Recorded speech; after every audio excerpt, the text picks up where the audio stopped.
We live in a world defined by uncertainty, yet we often navigate it without truly understanding the forces at play. This book presents a compelling exploration of risk, not as a dry financial concept, but as the fundamental material from which our lives are built. The central idea is that we are, in essence, the sum of the risks we choose to take and those we choose to avoid.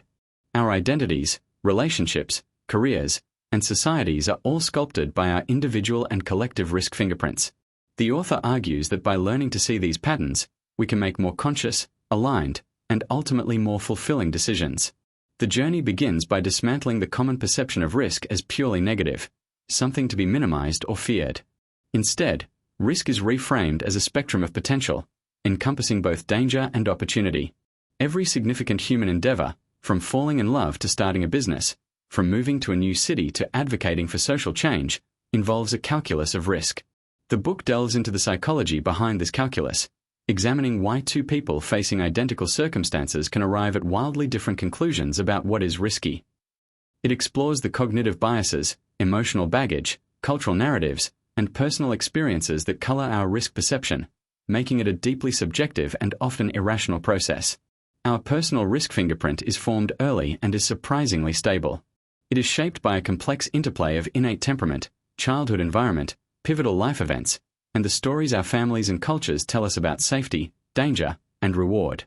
Some are raised to see the world as a place of abundance where boldness is rewarded, while others are taught to perceive threats everywhere. The author provides tools for readers to audit their own risk profile, encouraging introspection on questions like, what do I truly fear losing? What potential gain makes my heart race? Which risks feel exhilarating and which feel paralyzing?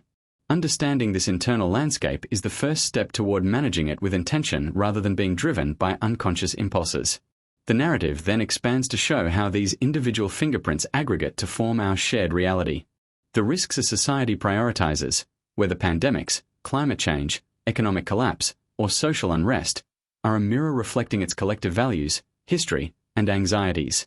The book examines how risk is communicated, politicized, and often weaponized. It looks at the role of media in amplifying certain fears while muting others, and how institutions from governments to corporations attempt to manage public risk perception, sometimes to protect and sometimes to control. This societal layer adds immense complexity, as we must constantly negotiate between our personal risk tolerance and the risks imposed upon us by the world around us. A crucial insight offered is the concept of risk ecosystems. We do not make choices in a vacuum. Our decisions are influenced by the people in our immediate circle, our risk tribe. Are your friends adventurers or homebodies? Is your workplace culture conservative or innovative? These networks create powerful social feedback loops that can either encourage or stifle risk-taking.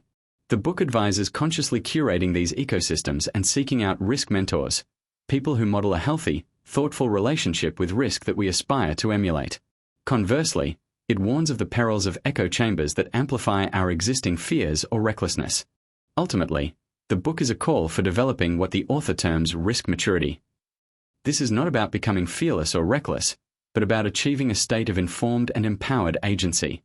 Risk maturity involves several key practices: learning to distinguish between measurable uncertainty and true ambiguity, balancing intuitive gut feelings with deliberate analysis, building resilience to absorb inevitable setbacks, and cultivating the courage to take calculated risks in pursuit of what matters most.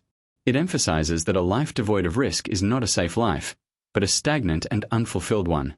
The final sections are profoundly practical, moving from theory to application. How do we apply this framework to the core domains of life: love, health, wealth, and purpose?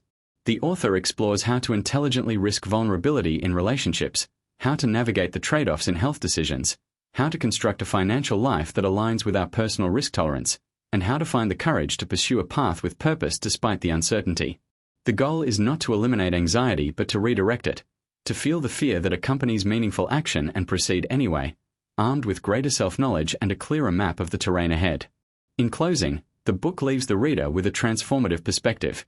Risk is not the enemy of a good life but its essential ingredient. By accepting that we are inherently what we risk, we can move from a passive stance of being acted upon by chance to an active authorship of our own stories.